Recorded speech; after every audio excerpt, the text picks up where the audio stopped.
నిన్న మనం జగన్నాథుని ఆలయానికి సంబంధించిన 5 అద్భుత వాస్తవాలు చూశాం కదా. ఇవాళ ఆ ప్రయాణాన్ని కొనసాగిద్దాం. ఇంకా మిగిలిన ఆశ్చర్యకరమైన వాస్తవాలు చూద్దాం. ఇవి నీ భక్తిని మరింత గాఢం చేస్తాయి. 6వ వాస్తవం, ప్రతిరోజు శిఖరంపై ఎక్కి జెండా మార్చాలి.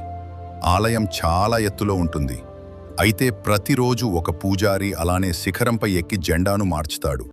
ఒకరోజైనా అది జరగపోతే ఆలయం తాళం వేసే పరిస్థితి వస్తుంది. 7వ వాస్తవం, రథయాత్ర తరువాత స్వామికి జ్వరము. రథయాత్ర అనంతరం జగన్నాథుడు, బాలభద్రుడు, సుభద్రమ్మ అమ్మవారు 15 రోజులు బయట ఉంటారు. ఈ సమయంలో స్వామికి జ్వరంగా భావిస్తారు.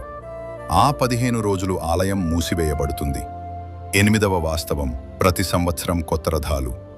ప్రతి సంవత్సరం స్వామి కోసం కొత్త రథాలు తయారవుతాయి. ఒక చిన్న పాత ముక్క కూడా ఉపయోగించరు. ఇది విశ్వకర్మ స్వరూపంగా భావించబడుతుంది. 9వ వాస్తవం, రథం ఒక్కసారిగా ఆగిపోతుంది.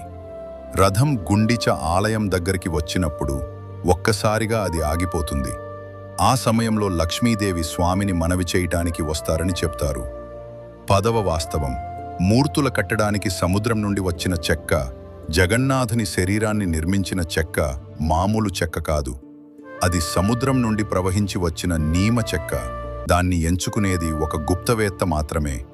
ఇది కేవలం ఆలయం కాదు, ఇది విశ్వాసానికి, భక్తికి, మహిమకు నిలయంగా ఉంది.